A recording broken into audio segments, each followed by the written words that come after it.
Hello everyone, welcome back to the channel. AE और ESC के बहुत अच्छे से पीवाईक्यू हम सॉल्व कर रहे थे। जिसने भी पुराने लेक्चर नहीं देखे जरूर जाके देख लीजिएगा। अच्छे क्वेश्चन आपसे छूटने नहीं चाहिए। आपको प्लेलिस्ट मिल जाएगी। आप हमारा टेलीग्राम ग्रुप भी ज्वाइन कर सकते हैं। वहाँ पे हम बहुत डेली बेसिस पे बहुत अच्छे क्विज करते हैं। आपको लेक्चर से रिलेटेड जितनी भी इन्फॉर्मेशन है, पीडीएफ है, सब आपको मिल जाएंगी। लिंक आपको हमारे डिस्क्रिप्शन बॉक्स में मिल जाएगा। लिंक आपको पहले क्वेश्चन की तरफ बढ़ते हैं। पहला क्वेश्चन क्या कहता है देखते हैं कि अ सिंपली सपोर्टेड बीम। तो एक बीम है जो कि हमारे सिंपली सपोर्टेड है। तो सिंपली सपोर्टेड बीम है हैविंग, ये हमारा क्रॉस सेक्शन दे रखा है हैविंग 200 mm विड्थ। तो बीम की जो विड्थ है वो हमारी 200 mm है। और इफेक्टिव डेप्थ दे रखी है। तो क्रॉस पूरी डेप्थ नहीं है, लेकिन जो हमारे बार्स के सेंटर तक की जो डेप्थ है ऊपर से, तो हमारी वो हमें दे रखी है 450 mm। तो इफेक्टिव डेप्थ हमें दे रखी है 450 mm। सपोर्ट आ यूनिफॉर्मली डिस्ट्रीब्यूटेड लोड। तो यूनिफॉर्मली डिस्ट्रीब्यूटेड लोड को सपोर्ट करता है, जो कि लोड हमें दे रखा है 200,000 न्यूटन। तो इसको मैं ये भी लिख सकती हूँ 200 किलो न्यूटन। 200 किलो न्यूटन भी लिख सकते हैं। वहाँ पे nominal stress will be nearly पूछ रहा है। तो नॉमिनल स्ट्रेस की बात करता है। नॉमिनल स्ट्रेस क्या होता है? टाउ वी, जो कि टाउ वी हमारा होता है वी अपॉन जो हमारा शेयर फोर्स लग रहा है अपॉन बी अपॉन डी। तो ये तो हमारा टाउ वी हो गया। लेकिन सबसे पहली बात, यहाँ पर जो हमारा रिएक्शन होता है यही हमारा शेयर फोर्स है। लेकिन हमें ये एक सपोर्ट पे निकालना होगा। तो एक सपोर्ट पे निकालने के लिए हम क्या करेंगे, मान लो इसे आर ए मान लिया, इसको आर बी मान लिया। तो R A plus R B is equals to 200 newton. तो एक पे कितना होगा, 100 किलो न्यूटन। तो एक पे हमारा हो जाएगा, हमारा आर ए पे हो जाएगा 100 किलो न्यूटन। 100 किलो न्यूटन हमारा आर ए पे हो जाएगा। वहीं पे अगर हम इसको सॉल्व करना चाहें तो टाउ वी की वैल्यू हो जाएगी हमारी 100 किलो न्यूटन अपॉन अपॉन ये हमारा है 200/50। तो 200 × 450।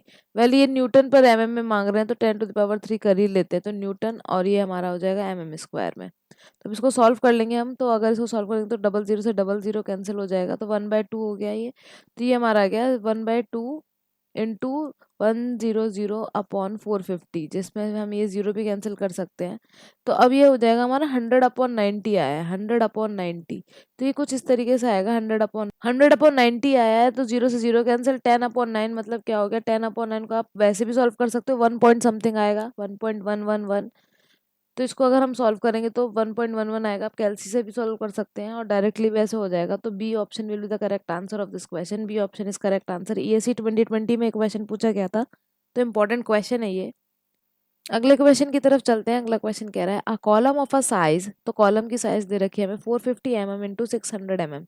तो कॉलम की साइज हमें दे रखी है, सपोज ये 450 mm हो गया और ये हमारा हो गया 600 mm। Has unsupported length of 3 metre. तो एल की वैल्यू दे रखी है मुझे 3 मीटर, जिसको मैं लिख सकती हूँ mm में 3000 mm। Is braced against side way in both direction according to IS 456/2000। Minimum eccentricity निकालना है with respect to major and minor principal axis. तो सबसे पहली बात, major and minor principal axis का क्या मतलब है? ये हमारा कॉलम है, इसमें एक साइड इन्होंने बोला 450 और एक साइड इन्होंने बोल दिया है कि 600 है, ठीक है। तो अगर मैं इसको इसको मान लूँ, तो ये मेरी एक तो इस साइड से हम एक्सेस मान लेंगे और एक इस साइड से एक्सेस मानेंगे। तो ये जो दोनों है, एक मेजर एक्सेस हो गई, एक हमारी माइनर एक्सेस हो गई। तो इन दोनों एक्सेस के थ्रू हमें ई मिनिमम निकालना है। तो सबसे पहली बात, ई मिनिमम का जो फॉर्मूला होता है वो क्या होता है? ई मिनिमम होता है एल अपॉन जो हमारी लेंथ है अपॉन 500 प्लस जो हमारा डेप्थ, या फिर जो भी आप बी लेना चाहते हो। एक बार डी के लिए निकालेंगे, इसको डी माना है हमने, एक बार बी के लिए निकालेंगे। तो इन दोनों एक्सेस के लिए निकालना है। तो डी और बी अपॉन 30, और एक तो ये है, और फिर 20 mm जो भी मैक्सिमम होगा जिसकी भी, इसको सॉल्व करेंगे, इसकी वैल्यू जो आएगी, या फिर 20 mm, दोनों इसमें से जो भी मैक्सिमम होगा वो मेरे ई मिनिमम की वैल्यू हो जाएगी। तो ये हमें ई मिनिमम निकालना है। तो निकालते हैं। पहले पहले हम इसके लिए निकाल लेते हैं 450 के लिए। तो अगर मैं बात करूं, E minimum is equals to L upon L, हमारा कितना था? एल हमें दे रखा है 3 मीटर, मतलब 3000। 3000/500, 3000/500 प्लस बी हमारा 450/3, 450/30 और 20 mm चल ही रहा है, ठीक है। तो जो भी हमारा मैक्सिमम होगा, ये मैक्सिमम होगा, वही हम इसको सॉल्व करेंगे। तो हमें ई मिनिमम की, ये डबल जीरो से जीरो कैंसिल, 5 से 30 कैंसिल करेंगे 6। तो यहाँ की वैल्यू हमें 6 आ रही है। तो ये तो कॉमन रहेगी सबके लिए, ये 6 आ गई। तो ये तो हो गया 6, और ये जीरो से ये जीरो कैंसिल, और ये इसको कैंसिल करना चाहेंगे तो 1 1 कैरी और ये 15, तो 15 आ गया। तो 16 प्लस 15 हो जाएगा मेरा 21। तो 21 और 20 mm जो भी मैक्सिमम होगा उसे लेंगे, तो हमने क्या ले लिया 21 mm। तो ई मिनिमम एक ऑप्शन में 21 आ रहा है, तो ये ऑप्शन है हमारा 21 और इस ऑप्शन में भी 21 है। तो अभी हम चेक करेंगे, तो अब फिर से ऑप्शन चेक करेंगे। तो अगर हमारा 21 mm आ रहा है, तो 21 mm एक तो इस ऑप्शन में देखने को मिल रहा है, क्या इस ऑप्शन में देखने को मिल रहा है। और वो बोल भी रहा है कि जो आप वैल्यू सॉल्व करोगी वो या तो 20 mm होना चाहिए या उससे जो ज़्यादा उससे मैक्सिमम होना चाहिए। तो 15 तो किसी हालत में नहीं हो सकता, क्योंकि अगर 15 आ रहा होता वैल्यू तो हम 20 mm मैक्सिमम होता उसकी वैल्यू को लेते, तो ये ऑप्शन भी गलत हो जाएगा। लेकिन हम सॉल्व कर लेंगे बाय ऑप्शन के थ्रू भी, आप इसमें जा सकते थे कि B option will be the correct answer. पर हम देखो अगर अब इसमें सॉल्व करना चाहें तो अब इसके लिए निकाले थे 6 mm, तो हमारा उसका वैल्यू आ ही गया है। तो ई मिनिमम अगर हम उस केस के लिए निकालना चाहे, ई मिनिमम उस केस के लिए निकालना चाहे, तो एल अपॉन 500 प्लस अब हम डी के लिए निकालेंगे डी अपॉन 30 और 20 mm, तो जो भी हमारा उस केस के लिए मैक्सिमम होगा उसके लिए निकालेंगे। तो ये आया हमारा 3000 अपॉन 500 जिसकी वैल्यू हमारी 6 आ गई थी, और ये हमारा 600 अपॉन 30। तो इसको 0 से कैंसिल किया, ये मेरा आ गया 20 और यहाँ पे कैंसिल हुआ था, ये आ गया था 6। तो 20 अपॉन 20 प्लस 6 मतलब 26, हमें मैक्सिमम वैल्यू लेनी थी 26 या फिर 20 mm में से जो भी मैक्सिमम होगा। तो मैक्सिमम हमारी क्या है 26 mm मैक्सिमम है, तो ये हमारा मैक्सिमम हो गया। तो ये हमारा B option will be the correct answer of this question. Let's move to the next question. Next question क्या कहता है, a rectangular beam is of size of 230 mm and 350 mm। तो एक रेक्टेंगुलर बीम है, रेक्टेंगुलर बीम का size हमें दे रखा है 230 mm। तो एक है हमारा 230 mm और वहाँ पे हमारा 350 mm विद इफेक्टिव डेप्थ। तो ये हमारे इफेक्टिव डेप्थ की वैल्यू है, तो 350 mm। The factor shear force acting at a section is 80 kilo Newton. तो फैक्टर शेयर फोर्स हमारे व्यू की जो वैल्यू दे रखी है वो दे रखी है हमें 80 kilo Newton. If the permissible stress if the permissible shear stress in concrete, तो परमिसिबल शेयर स्ट्रेस दे रखा है हमें, टाउ सी की वैल्यू दे रखी है, टाउ सी की वैल्यू दे रखी है हमें 0.25 mega pascal, 0.25 mega pascal. The design shear force is nearly 2। तो डिजाइन शेयर फोर्स निकाला है। तो अगर मैं डिजाइन शेयर फोर्स की बात करूं, तो डिजाइन शेयर फोर्स कैसा होता है, जो हमारा total share factor shear force है उसमें से जो कंक्रीट ने अपना रजिस्ट कर लिया है, जो कंक्रीट ने ले लिया है, अगर उसको मैं माइनस कर दूं तो मुझे उतने के लिए डिजाइन करना पड़ेगा। तो जो मेरा डिजाइन शेयर फोर्स है, जो डिजाइन सॉरी जो हमारा फैक्टर शेयर फोर्स है, जो फैक्टर शेयर फोर्स है माइनस कर दें, कौन सा फोर्स माइनस कर देंगे, जिसमें टाउ सी जो हमारा कंक्रीट ने पूरा ले लिया है, तो उसमें एरिया का मल्टीप्लाई कर देंगे, तो स्ट्रेस में एरिया का मल्टीप्लाई कर देंगे तो हमें फोर्स मिल जाएगा। तो अगर इसको माइनस कर देंगे तो डिजाइन शेयर फोर्स आ जाएगा। तो पहले सबसे पहले ये निकाल लेते हैं जो शेयर फोर्स रजिस्ट किया गया है, शेयर फोर्स रजिस्टर्ड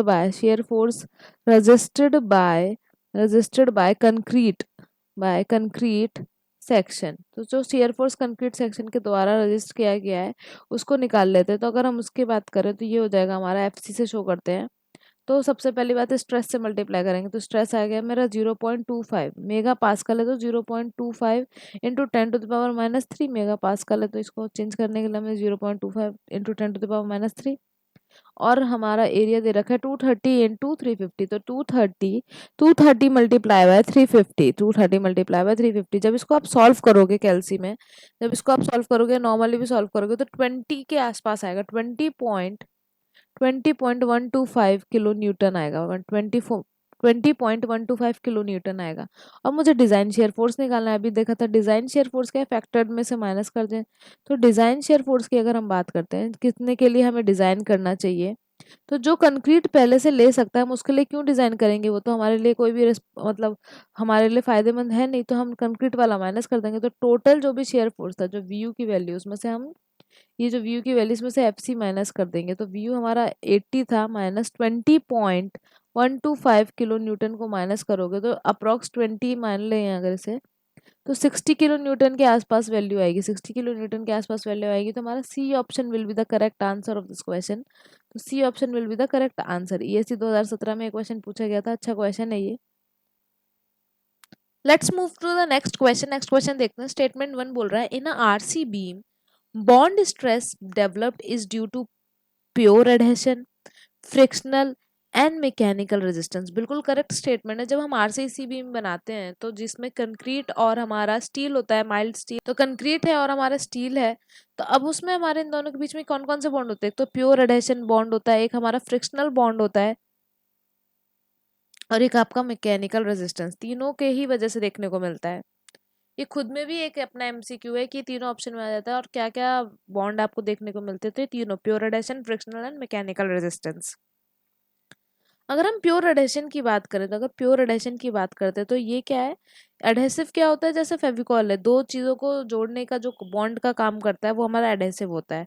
तो ये एक हमारे केमिकल रिएक्शन होती है। जब हमारे कंक्रीट है जो उसमें केमिकल रिएक्शन देखने को मिलता है, तो एक तरीके का केमिकल गम का काम करता है। केमिकल गम है जो कि दो चीजों को जोड़ के रखता है, तो प्योर एडहेसिव है, प्योर एडहेशन देखने को मिलता है। फ्रिक्शनल किसकी वजह से होता है? फ्रिक्शनल रेजिस्टेंस की बात करें अगर, तो फ्रिक्शनल रेजिस्टेंस कब होता है?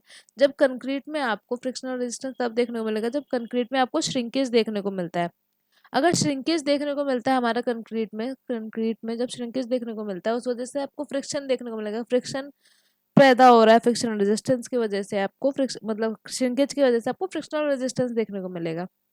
वेल, मैकेनिकल रेजिस्टेंस कब होता है? जब हम आपने अगर माइल्ड स्टील देखा हो या फिर आपने अपने आयरन बार्स देखे हो, तो उसके ऊपर इस तरीके से हमारी स्केलिंग होती है। उसके ऊपर से ऊपर जो है थोड़ा सा आपको रिब्स देखने को मिलेंगे, ये रिब्स देखने को मिलेंगे। इसका वजह से क्या है, अगर स्मूथ होता तो आपको फ्रिक्शन जो है, आपको रेजिस्टेंस जो है वो नहीं देखने को मिलता, मतलब उतना अच्छा ग्रिप अच्छे से नहीं मिलती है आपको। लेकिन अगर उसके ऊपर इस तरीके से हमने रिब्स बना रखे हैं, मतलब क्या, फ्रिक्शन का प्रेजेंस हमने ज़्यादा बढ़ा दिया है, तो स्मूथनेस कम कर दी है और रफनेस हमने ज़्यादा बढ़ा दी, जो कि एक मैकेनिकल रेजिस्टेंस प्रोवाइड करता है। स्टेटमेंट सेकंड कह रहा है कि inadequacy of bond strength can be compensated by providing end anchorage in the reinforcing bars. तो अगर हमारे बॉन्ड स्ट्रेंथ में कुछ भी कमी है तो वो किस तरीके से, किसके द्वारा कंपनसेट किया जा सकता है? By providing a reinforcing bars. हमें रिनफोर्सिंग बार को उसमें प्रोवाइड करने से, हमारा एनकरेजमेंट प्रोवाइड करने से हमारी जो बॉन्ड स्ट्रेंथ है वो इंक्रीज हो जाएगी। तो ये तो बस फ्रिक्शनल रेजिस्टेंस को एक्सप्लेन करा है, ना ही इसने प्योर एडहेशन को एक्सप्लेन किया, ना ही इसने मैकेनिकल रेजिस्टेंस को एक्सप्लेन किया, मतलब बस फ्रिक्शनल रेजिस्टेंस के बारे में बात करा। तो ये स्टेटमेंट करेक्ट है, लेकिन ये प्रॉपर एक्सप्लेनेशन नहीं है। तो इसका आंसर हो जाएगा हमारा B, assertion and statement 1 and statement 2 are correct, but statement 2 is not a correct solution or reason for the statement 1। Torsion resisting capacity of RCC section. तो हमारा आरसीसी सेक्शन में जब टॉर्शन लग रहा है तो हमें उसकी रेजिस्टेंस को इंक्रीज करने के लिए क्या करना चाहिए? Decrease with increase in stirrup spacing. जो स्टिरअप की स्पेसिंग है जिनमें इंक्रीज है उसको कम कर देना चाहिए।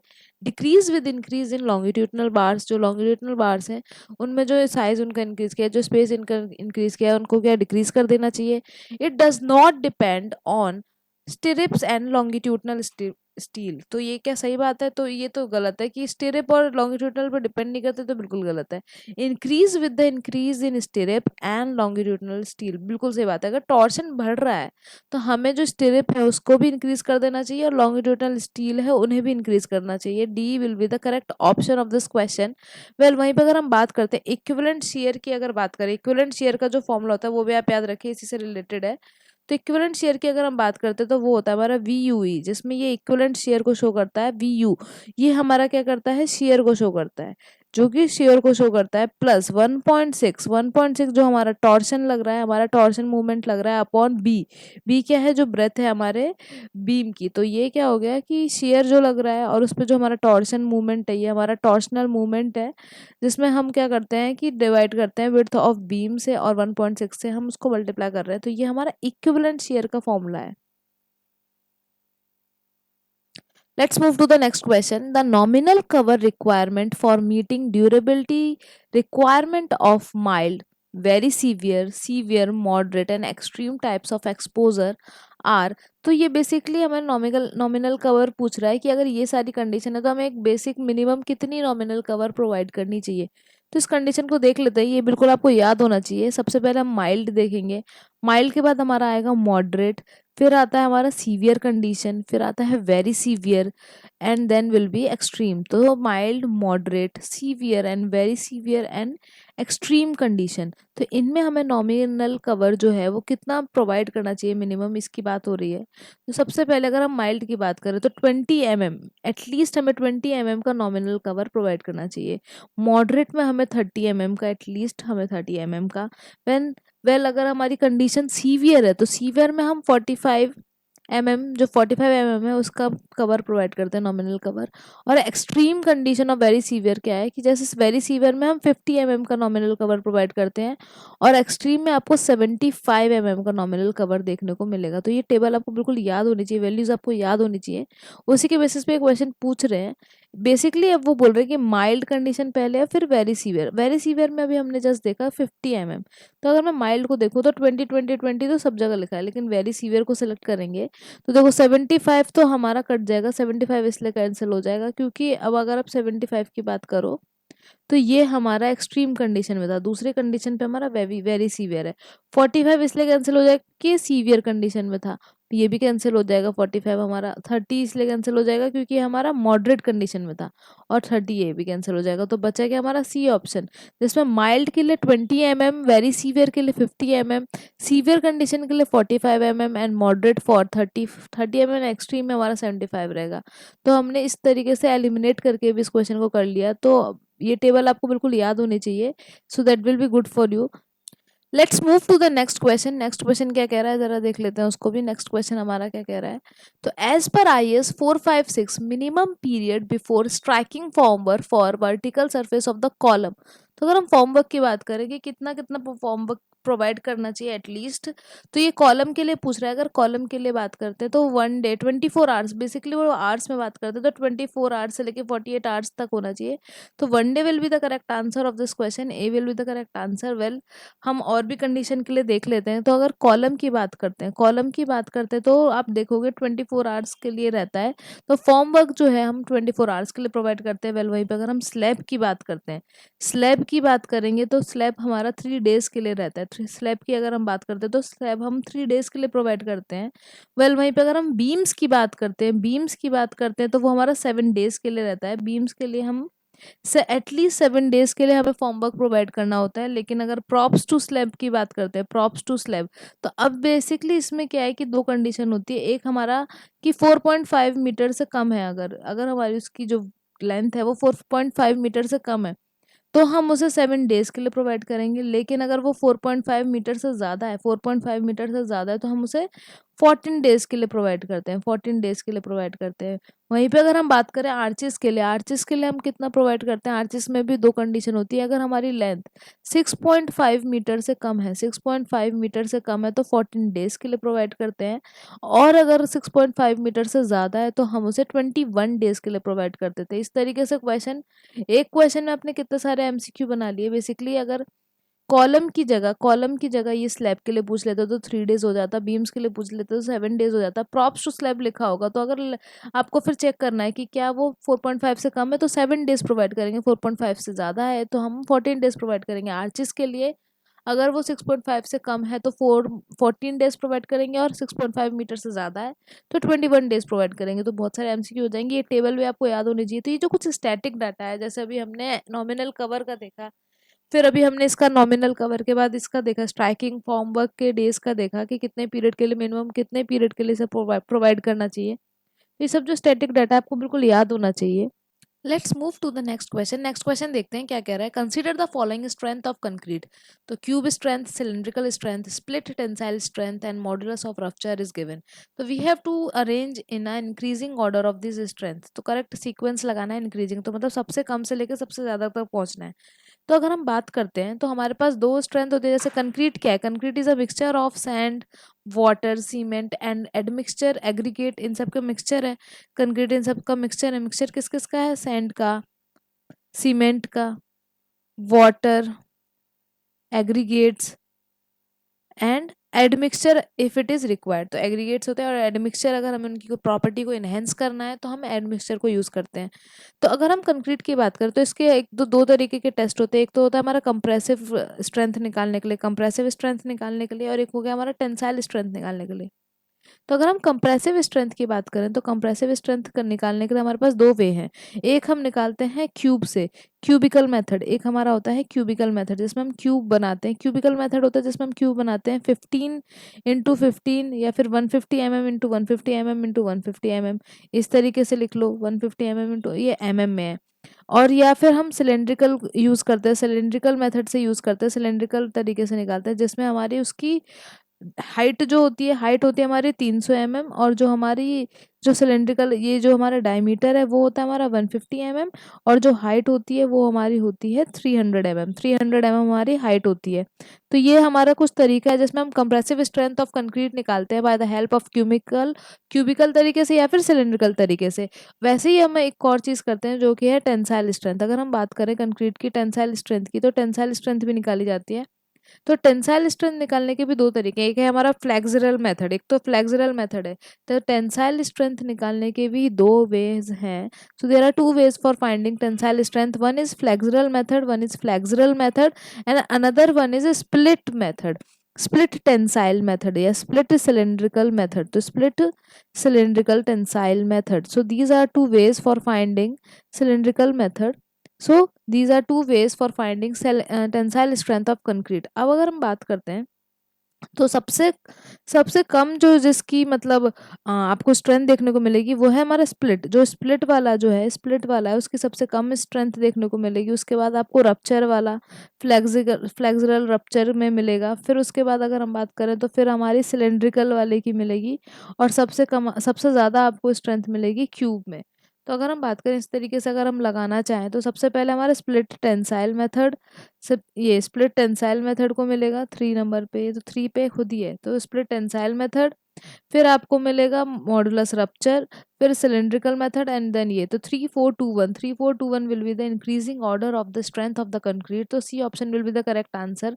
वेल वहीं पे अगर हम बात करते हैं, वहीं पे बात करें तो कुछ रिलेशन होता है, जैसे कि जो हमारा सिलेंड्रिकल है, क्यूब जो है, क्यूब जो स्ट्रेंथ निकल के आती है, जो क्यूब से स्ट्रेंथ निकल के आती है हमारी कंक्रीट की, it is 1.25 times of cylindrical strength which we get. तो जो 1.25 टाइम्स है किससे, सिलेंड्रिकल स्ट्रेंथ ऑफ कंक्रीट। तो अगर हम बात करें तो सिलेंड्रिकल के टर्म्स में अगर निकालना चाहूँ तो ये क्या हो जाएगा, 1.25 को आप इधर कर दो तो ये 100 हो जाएगा। तो अगर हम 25 से काटना चाहें तो ये हो जाएगा हमारा 5/4, 5/4। तो क्यूबिकल स्ट्रेंथ इज 5/4 टाइम्स। अब वहीं पे सिलेंड्रिकल स्ट्रेंथ की अगर बात करूं तो 4/5 हो जाएगा, और 4/5 हमारा होता है 0.8। तो 4/5 को हम बोलते हैं या फिर बोलते हैं 0.8, तो it is 0.8 time of cube strength. तो ये हमारे कुछ रिलेशन होते हैं जो आपको याद रखना है। वेल इस क्वेश्चन का आंसर हो जाएगा 3 4 2 1। सो सबसे पहले हमारा हो जाएगा split tensile strength, then modulus of rupture, then cylindrical strength, then cube strength.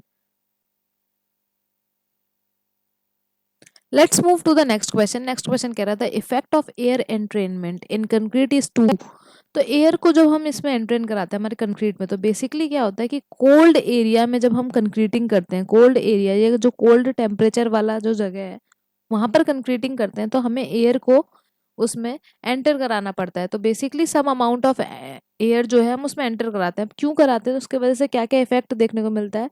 तो कोल्ड एरिया में क्या होता है, जब हमारी कंक्रीट में हमने जो एयर वॉइड्स को हमने एंटर कराया तो उससे क्या होगा कि जो वाटर है तो वाटर क्या करता है, कभी फ्रीज करता है और कभी फिर रिलीज करता है। तो उस वजह से आपको एक्सपेंड देखने को मिलेगा, वाटर के वजह से आपको कंक्रीट में एक्सपेंड देखने को मिलेगा, जिसके वजह से रप्चर की प्रॉब्लम होती है और जो स्ट्रेंथ है वो डिक्रीज होने लगती है।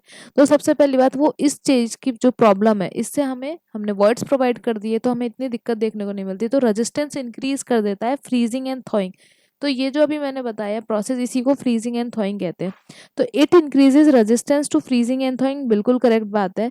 वेल वो इम्प्रूव कर देता है वर्केबिलिटी। अगर हमने इसमें थोड़ा सा वाटर, देखो अगर वॉइड्स प्रोवाइड करा है तो वाटर का अमाउंट वहाँ पे कोल्ड एरिया में उसके वजह से आ रहा है और जा रहा है ऐसे करके, तो वाटर भी प्रेजेंट है और वॉइड्स भी प्रेजेंट करी है, तो उसके वजह से जो हमारा वर्केबिलिटी है, कंक्रीट की वर्केबिलिटी वो इंक्रीज हो जाती है।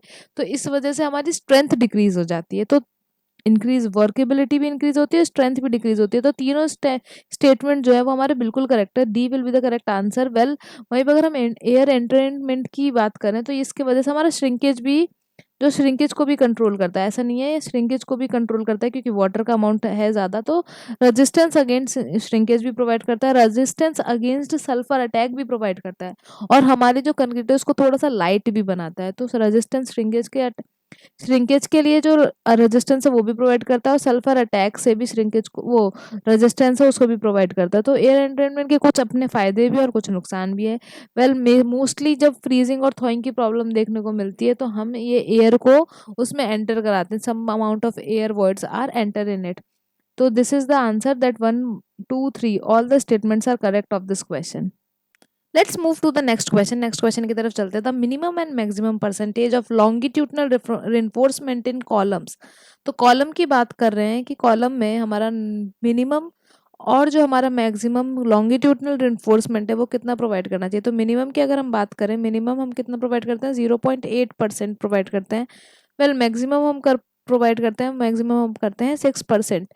कुछ कुछ जगह 4% भी लिखा होता है जब हम लैग्ड प्रोवाइड करते हैं, जब लैग प्रोवाइड करते हैं तब 4% होता है। वेल हम अभी कुछ भी डिस्क्राइब नहीं किया तो 6% के संग चलेंगे। तो मिनिमम हम रिइंफोर्समेंट 0.8% प्रोवाइड करते हैं, और maximum reinforcement longitudinal reinforcement column में हम 6% प्रोवाइड करते हैं, जो कि D option will be the correct answer. पर अब हम कुछ कुछ देख लेते हैं, जैसे मिनिमम, अगर हम मिनिमम बात करना चाहें टेंशन एनफोर्समेंट की अपने बीम में, जो आरसीसी सेक्शन होता है, अगर हम मिनिमम मिनिमम टेंशन एनफोर्समेंट की बात करते हैं, टेंशन एनफोर्समेंट कितना हमें, मतलब चाहे अगर हमारा एनफोर्समेंट की नीड है कि नहीं, स्टिल हमें minimum enforcement tension enforcement provide करना चाहिए कि वो क्रैकिंग से बचाए और डक्टिलिटी प्रोवाइड करे। तो वो हो जाता है हमारा ए एस टी, जो अब एरिया ऑफ स्टील है, अपॉन बी अपॉन डी, मतलब जो हमारा क्रॉस सेक्शन एरिया है उसके 0.85 टाइम्स ऑफ एफ वाई, जहाँ पे एफ वाई हमारा क्या शो करता है, हमारा यील्ड स्ट्रेस को शो करता है।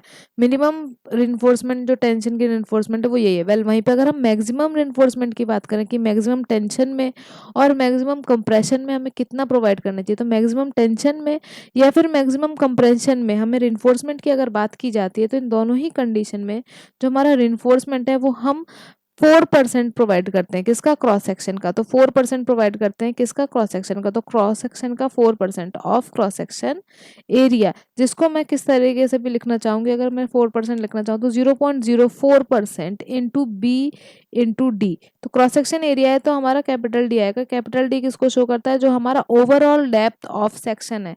वेल वहीं पे अगर हम एक और इन्फॉर्मेशन देखना चाहें तो एक और डाटा है, जैसे कि जिसे हम साइड फेस रिइंफोर्समेंट कहते हैं। साइड फेस रिइंफोर्समेंट कहते हैं। ये कब प्रोवाइड किया जाता है? जब अगर जो हमारा साइड फेस रिइंफोर्समेंट हम क्यों प्रोवाइड करते हैं? सबसे पहली बात, अगर हमारी डेप्थ जो है वो ज़्यादा हो जाए, तो डेप्थ कितने से ज़्यादा हो जाए, डेप्थ की वैल्यू अगर 750 mm से ज़्यादा हो गई, 750 mm से ज़्यादा हो गई, तो मैं साइड फेस रिइंफोर्समेंट प्रोवाइड करूंगी। कितना प्रोवाइड करते हैं हम? 0.1% ऑफ क्रॉस सेक्शन एरिया। जो हमारा क्रॉस सेक्शन एरिया है, ग्रॉस एरिया है, उसका 0.1% हम साइड फेस रिइंफोर्समेंट प्रोवाइड करते हैं। इसकी हेल्प से जितने नंबर ऑफ बार्स निकलते हैं उन्हें दोनों साइड में हम इक्वली डिवाइड करके लगाते हैं। उसका हाफ एक साइड पे इक्वली, बोथ साइड हम इक्वली प्रोवाइड करते हैं, बोथ फेसेस पे। वेल वहीं पे अगर हम शेयर इन्फोर्समेंट की बात करें, शेयर मिनिमम शेयर इन्फोर्समेंट कितना प्रोवाइड किया जाता है? शेयर इन्फोर्समेंट वो भी कितना मिनिमम, कितना, इतना तो कम से कम हमें करना ही चाहिए। तो मिनिमम शेयर इन्फोर्समेंट की अगर हम बात करते हैं तो वो कितना प्रोवाइड करते हैं? तो A S V upon B into S B. S B क्या है? जो हमारी स्पेसिंग है वर्टिकल स्टरप्स के बीच में, वो होनी चाहिए हमारी 0.4 अपॉन 0.87 एफ वाई। तो 0.87 FY। तो ये इतना या इससे ज़्यादा प्रोवाइड करना पड़ता है मिनिमम शेयर इन्फोर्समेंट की अगर हम बात करें। तो एरिया ऑफ शेयर इन्फोर्समेंट है ये ए एस वी हमारा एरिया ऑफ शेयर इन्फोर्समेंट है, बी हमारा विड्थ हो गई, और एस बी आपको पता है spacing of a share enforcement, जो हमारी स्ट्रिप्स हैं उनके बीच में कितनी स्पेसिंग होनी चाहिए। इसकी हेल्प से हम एरिया भी निकाल लेते हैं, और अगर हमें एरिया पता है, नंबर ऑफ बार्स पता है, तो हम स्पेसिंग भी निकाल सकते हैं। तो ये कुछ हमने मिनिमम डाटा देखा है। वेल पिछले क्वेश्चन में जो हमने अभी कॉलम में देखा, तो मिनिमम परसेंटेज जो रेनफोर्समेंट प्रोवाइड करते हैं वो 0.8% है, और मैक्सिमम हमारा 6% के आसपास प्रोवाइड करेंगे। तो नेक्स्ट क्वेश्चन देखते हैं। नेक्स्ट क्वेश्चन कह रहा है maximum area of compression enforcement. Just अभी बताया कि चाहे minimum area of tension enforcement हो या maximum area of tension enforcement है। मैक्सिमम एरिया की बात करेंगे, मैक्सिमम हम कितना प्रोवाइड करते हैं एनफोर्समेंट, तो वो है हमारा 4%, 4% ऑफ क्रॉस सेक्शनल एरिया। तो 4% विल बी कि ए 0.04%, 0.04 ऑफ बी डी। तो ये हमारा मिनिमम या फिर मैक्सिमम कंप्रेशन, सॉरी, तो ये हमारा मैक्सिमम कंप्रेशन है रेनफोर्समेंट, टेंशन रेनफोर्समेंट के लिए भी और कंप्रेशन रेनफोर्समेंट के लिए। वेल वहीं पे मिनिमम की बात करें तो मिनिमम अभी जस्ट हमने देखा था A S T upon cross sectional area B into D should be equal to 0.85, 0.85 upon F Y, ये हमारा मिनिमम हो गया। तो मिनिमम भी ऑप्शन में दे रखा है 0.1% ऑफ वेव एरिया, आपको पता ही है ये हम कब प्रोवाइड करते हैं, ये हम प्रोवाइड करते हैं जब हमारा साइड रेनफोर्समेंट प्रोवाइड करना। इसी में एक और डाटा बताना भूल गई, एक और डाटा है कि जब हम पेडेस्टल होता है, पेडेस्टल कब होता है, पेडेस्टल हमारा होता है कॉलम में जब उसकी जो उसकी इफेक्टिव लेंथ है वो 3 टाइम्स से ज़्यादा ना हो, जो हमारी लीस्ट डायमेंशन होती है उसकी, जो उसकी लीस्ट डायमेंशन है, जो लीस्ट डायमेंशन है उससे 3 टाइम्स से ज़्यादा ना हो हमारी इफेक्टिव डेप्थ। तो इफेक्टिव डेप्थ जो है वो कम हो हमारी 3 times of least dimension. Least dimension जो भी हमारी डायमेंशन लेना चाहें वो हो सकता है बी भी हो सकता है और डी भी हो सकता है, बी भी हो सकता है और डी भी हो सकता है। तो अगर इससे कम है हमारी जो इफेक्टिव लेंथ है उससे कम है तो वो हमारा पेडेस्टल में काउंट किया जाता है। तो अगर पेडेस्टल की बात करें तो इसमें मिनिमम कितना रेनफोर्समेंट हम प्रोवाइड करते हैं, अगर इसकी बात करें तो इसमें हम 0.15%, 0.15% ऑफ क्रॉस सेक्शनल एरिया, तो क्रॉस सेक्शनल एरिया का हम 0.15% प्रोवाइड करते हैं पेडेस्टल में। ये भी एक इंफॉर्मेशन है। तो ये सब कुछ क्वेश्चन हो गए जो इन्फोर्समेंट से रिलेटेड है। Let's move to the next question. Next question क्या कह रहा है देखते हैं। According to IS 1343 the flexural strength of a concrete member having a measured compressive strength of 50 megapascal. तो कंप्रेसिव स्ट्रेंथ मतलब एफसीके की वैल्यू हमें 50 मेगापास्कल दे रखी है। तो अप्रोक्सीमेटली पूछ रहा है कि फ्लेक्सुरल स्ट्रेंथ की वैल्यू क्या होगी। वेल फ्लेक्सुरल स्ट्रेंथ की बात करेंगे तो 1343 IS कोड का नंबर भी आपको याद रखना है। तो अगर हम फ्लेक्सुरल स्ट्रेंथ की बात करें, एफसी के फ्लेक्सुरल स्ट्रेंथ की बात करें, एफसीआर की बात करें, तो ये बेसिकली फॉर्मूला होता है 0.7 अंडर रूट एफ सी के। वेल 0.7 तो 0.7 ही रहेगा, अंडर रूट एफ सी के में हमारा 50 आ जाएगा। तो हमें पता है कि 49 का जो रूट होता है, जो 49 है उसका रूट हमारा होता है 7। तो ये कुछ 7 के अप्रॉक्सी होगा। तो अगर मैं इसे 7 भी ले लूँ तो 0.7 से मल्टीप्लाई करूंगी तो ये आ जाएगा 7 7 से 49 होता है तो 4.9 विच इज अप्रोक्सीमेटली 5 के इक्वल। और हमारा अप्रोक्सीमेटली इक्वल ही पूछ रहा है। तो ए option will be the correct answer कि एफसीके की वैल्यू जो एफसीआर है हमारा उसकी वैल्यू आ रही है 5 मेगापास्कल। तो flexural strength of the concrete member will be 5 megapascal. Well next question को देखते हैं। नेक्स्ट क्वेश्चन क्या कह रहा है। According to IS 456/2000 the characteristic strength of concrete is defined as the strength of material below which more than x% of result are expected to fail। तो जो हम करेक्टरिस्टिक स्ट्रेंथ निकालते हैं जिसमें से 95% तो ऐसे होते हैं जो कभी फेल नहीं होंगे, लेकिन हम ये मान के चलते हैं कि इससे ज़्यादा फेल नहीं होने चाहिए, मतलब 5% से ज़्यादा रिजल्ट हमारा एक्सपेक्टेड नहीं किया जाता फेल होने के लिए। तो वो x% क्या है हमारा 5%। So 5% of the test are expected to fail, कि 5% से ज़्यादा फेल नहीं होने चाहिए, 5% तक फेल हो सकते हैं, मतलब 95% के केस तो फेल होने ही नहीं चाहिए। सो वो x% क्या है हमारा ई इज लाइक 5% से ज़्यादा फेल नहीं होने चाहिए। 5% तक फेल हो रहे कोई दिक्कत की बात नहीं है। नेक्स्ट क्वेश्चन देखते हैं। नेक्स्ट क्वेश्चन कह रहा है which of the following loads need not to be consider to be the acting simultaneously. तो अगर हम बात करें कि दो ऐसे लोड जो हम मानते हैं कि दोनों एक संग कभी भी नहीं लगेंगे, हम वर्स्ट सिनेरियो होता है जब वो दोनों ही लग रहे हो, लेकिन अभी ऐसा मानते हैं कि ये दोनों एक संग तो नहीं लगेंगे। तो वो कौन कौन से हैं। जो विंड सीस्मिक है, seismic means earthquake load, wind या फिर डेड लोड। तो भाई डेड लोड हमेशा ही लगता है, उसको हमें इंक्लूड हटा दें ये तो कोई मतलब ही नहीं है। विंड या फिर श्रिंकेज, सीस्मिक एंड टेम्परेचर, तो टेम्परेचर भी हमेशा ही है। Seismic and temperature and shrinkage, तो ऐसी बात है कि भाई विंड और सीस्मिक, जो विंड है हवा और अर्थक्वेक, मतलब हम मान रहे हैं कि हवा की वजह से लोड, जो विंड की वजह से लोड है और अर्थक्वेक तभी आ जाए, ये हम बहुत ही वर्स्ट सिनेरियो मानते हैं, मतलब ये दोनों एक संग एक्ट नहीं करेंगे। So A option will be the correct answer of this question कि wind load and seismic load are not acting simultaneously. Well, let's move to the next question. Next question क्या कह रहा है। As per IS 456, nominal mix concrete may be used for concrete of grades up to। तो nominal mix जो है हमारा concrete के किस grade तक हम use कर सकते हैं। तो basically अगर nominal mix की बात करते हैं, nominal mix की बात करें तो इसमें जो है हमारी value वो 5 से शुरू हो जाती है। So basically nominal mix is 5 M5 M7.5 M10 M15 and then M20। तो it is up to M20। तो D option will be the correct answer. तो नॉमिनल मिक्स कंक्रीट की अगर हम बात करते हैं तो ये बेसिकली ऑर्डिनरी कंक्रीट है, ये ऑर्डिनरी कंस्ट्रक्शंस में यूज़ किया जाता है, नॉर्मल कंस्ट्रक्शंस में यूज़ किया जाता है। तो it is a ordinary type of construction जिसमें हम 50 केजी सीमेंट के लिए पूरा प्रोपोर्शन निकालते हुए चलते हैं। तो it is a ordinary concrete जो कि हमारा नॉर्मल जो कंस्ट्रक्शन है वहाँ पर यूज़ किया जाता है। हाई डिज़ाइन मिक्स हमारे हाई हैवी कंस्ट्रक्शंस में यूज़ किए जाते हैं। वेल नेक्स्ट क्वेश्चन क्या कह रहा है कि Poisson ratio for concrete. So Poisson ratio जो होता है, म्यू की जो वैल्यू होती है वो हमारी जो कंक्रीट की है वो क्या रिमेन रहती है, अनचेंज रहती है? जो अनचेंज है वो रहती है कि मतलब कभी चेंज ही नहीं होती, या फिर जो हमारी पॉइजन रेशियो है इंक्रीज विद रिचर मिक्सेस, जैसे जैसे मिक्स जो है वो इंक्रीज करता है वैसे वैसे जो हमारा पॉइजन रेशियो वो इंक्रीज होता है, या फिर जो हमारा मिक्स जो है उसकी वैल्यू अगर रिचर मिक्सेस है वो इंक्रीज हो रही है तो उसके संग वो डिक्रीज होता है। तो इस तरीके से आपको बताना है, तो बेसिकली वो डिक्रीज होता है। तो जैसे जैसे हमारा मिक्स जो है रिचर मिक्स जो है वो इंक्रीज होगा उस तरीके से वो हमारी जो म्यू की वैल्यू है वो डिक्रीज होगी। तो C option will be the correct answer. Well concrete की जो म्यू की वैल्यू है वो 0.1 से लेके 0.2 के बीच में वेराई करती है, 0.1 से लेके 0.2 के बीच में वेराई करती है। वेल नेक्स्ट क्वेश्चन देखते हैं, नेक्स्ट क्वेश्चन क्या कह रहा है। नेक्स्ट क्वेश्चन कह रहा है the grade of concrete generally not used in the reinforced concrete is. तो बेसिकली इनमें से कौन सा कंक्रीट जो है, जो कौन सा ग्रेड है वो यूज नहीं किया जाता है। तो M20, M25, M40 are use but M10 is not use. So D option will be the correct answer of this question. Well next question देखते हैं, नेक्स्ट क्वेश्चन कह रहा है in M20 and M25 the number of characteristics compressive strength in newton per mm square are basically at how many days. तो जो हम characteristic strength बताते हैं, जैसे 28 डेज पे हमारे M20 की value almost 20 Newton per mm square होते हैं, दैट मीन्स कि 1 mm स्क्वायर पे 20 न्यूटन का लोड वो बियर कर सकता है। उसी तरीके से ये पूछ रहे हैं कि ये स्ट्रेंथ हम कौन से दिन पे बताते हैं, तो बेसिकली वो 28 डेज पे हम बताया जाता है। तो 28 डेज पे हम ये करेक्टरिस्टिक स्ट्रेंथ हम बताते हैं, जो हमारे कंक्रीट है उसकी स्ट्रेंथ बताते हैं। सो 28 days will be the correct answer of this question.